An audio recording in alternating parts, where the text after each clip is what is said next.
Les vraies voix Sud Radio. 3 mots Félix qui sont espionnage, agriculture et homélie winter. Enfin, c'est homélie automne là en ce moment. Et Homélie, ouais. L'ancien grand patron du renseignement français Bernard Squarcini devant la justice pour espionnage de François Ruffin au service de LVMH à l'époque du film Merci Patron.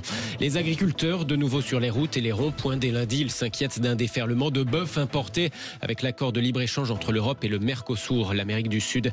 Et puis il n'y aura pas d'homélie présidentielle lors de la réouverture de Notre-Dame en décembre. Emmanuel Macron va parler devant la cathédrale et non pas dedans. C'est peut-être un détail pour vous, mais il paraît que pour la laïcité, ça veut dire beaucoup. Les vraies voix Sud Radio. Merci patron. Alors oui, si le procès qui s'ouvre aujourd'hui à Paris était un film, ça pourrait s'appeler Le Squal, le député reporter et la justice. L'ancien grand patron du renseignement intérieur, Bernard Squarcini, comparé dès aujourd'hui et pour plus de 2 semaines au tribunal correctionnel de Paris. Une affaire à tiroir avec 9 co-accusés. Il y sera question trafic d'influence, compromission du secret de la défense nationale, faux en écriture publique. L'ex-directeur central du renseignement intérieur accusé d'avoir profité de ses anciennes relations pour obtenir des renseignements au service de ses nouveaux employeurs privés et notamment l'espionnage donc de François Ruffin et de son journal Fakir au service du groupe LVMH au moment de son film Merci Patron en 2016. Le désormais député apparenté écologiste de la Somme était ce matin chez Jean-Jacques Bourdin sur Sud Radio.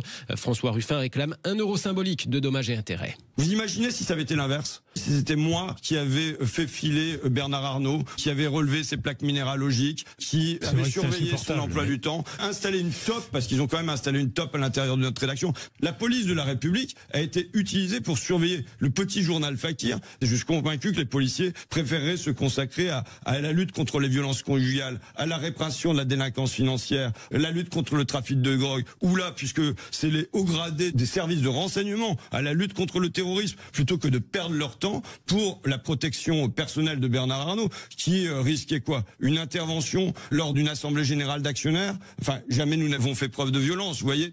Le député Picardie debout, apparenté écologiste et anciennement LFI, François Ruffin, ce matin chez Jean-Jacques Bourdin sur Sud Radio. Dans le lot des prévenus, il y a même un ancien magistrat.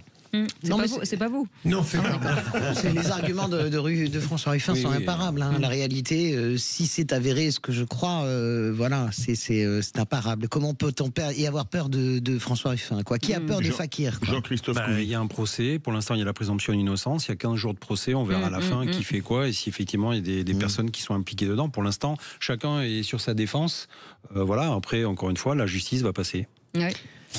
Après, juste ça rejoint un peu la conversation qu'on avait sur C8. Attention, je veux dire, voilà le rapport aussi de ces grands groupes des milliardaires, parce que Bernard Arnault est un grand possesseur aussi de médias en France, et le rapport au journalisme. Attention, la vraie censure, elle est peut-être là aussi. Après, c'est pas une question d'argent. Ensuite, c'est une question d'influence aussi. Ça peut arriver à plein d'entreprises qui ne sont pas spécialement des patrons du CAC 40. Enfin, non, mais là, je parlais du rapport au journalisme. Vous voyez, Bernard Arnault, François Ruffin, qui est journaliste à la base. Oui, allez, deuxième mot, agriculture. La France se mobilise contre le traité de libre-échange entre l'Union européenne et le Mercosur. Hier, plus de 600 parlementaires de tous bords co-signaient un courrier à la présidente de la Commission européenne pour s'opposer à ce traité de libre-échange avec l'Amérique du Sud.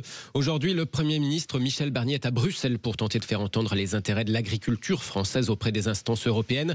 La France peut-elle empêcher la signature de cet accord avec le Mercosur? Pas sûr. Les syndicats agricoles appellent donc à se mobiliser dès lundi. Véronique Le Floch de la coordination rurale déplore la timidité, notamment du chef de l'État Emmanuel Macron, sur le sujet auprès de la Commission européenne. Il semble y avoir un double discours, puisque tout le monde semble se réveiller à quelques jours de cette décision qui pourrait intervenir et malheureusement en défaveur de l'agriculture française, mais aussi européenne. Il semble que les agriculteurs soient abandonnés, on vit un naufrage. Et il nous faudrait plutôt un plan de sauvetage. On dénonce déjà depuis plus d'1 an tout cet agricide. Tout ça devait déjà être anticipé et on est proche de l'échéance. et on n'a pas vu de nouvelle expression du président de la République vraiment franche depuis. Véronique Le Floch de la coordination rurale avec Alexis Poulain ce midi sur Sud Radio. Tout à l'heure, dans le coup de projecteur des vraies voix à 18h40, nous serons avec le porte-parole de la FNSEA, le syndicat à l'initiative de cette mobilisation de lundi prochain. Et le troisième mot, homélie. Emmanuel Macron s'exprimera sur le parvis de Notre-Dame lors de la réouverture de la cathédrale. Oui, Notre-Dame rouvre le 7 décembre. Notre soif est grande d'accueillir de nouveau le monde entier sous ses voûtes, explique l'archevêque de Paris. Réouverture 5 ans après l'incendie, comme l'avait annoncé Monseigneur Macron. Nous avons tant à reconstruire. Alors oui, nous rebâtirons la cathédrale Notre-Dame plus belle encore. Et je veux que cela soit achevé. Comme l'avait annoncé, oui, le président Macron, car oui, c'était l'un des enjeux de la cérémonie d'ouverture, figurez-vous, laïcité oblige. Le chef de l'État devait-il faire un discours devant l'édifice ou dans l'édifice entre l'encensoir et l'eau bénite. Certains se disaient que ça pouvait poser problème en termes de laïcité. Les organisateurs ont donc coupé la poire en deux avec un discours présidentiel devant Notre-Dame sur le parvis. Merci beaucoup Félix Mathieu. On vous retrouve après 18h. Et dans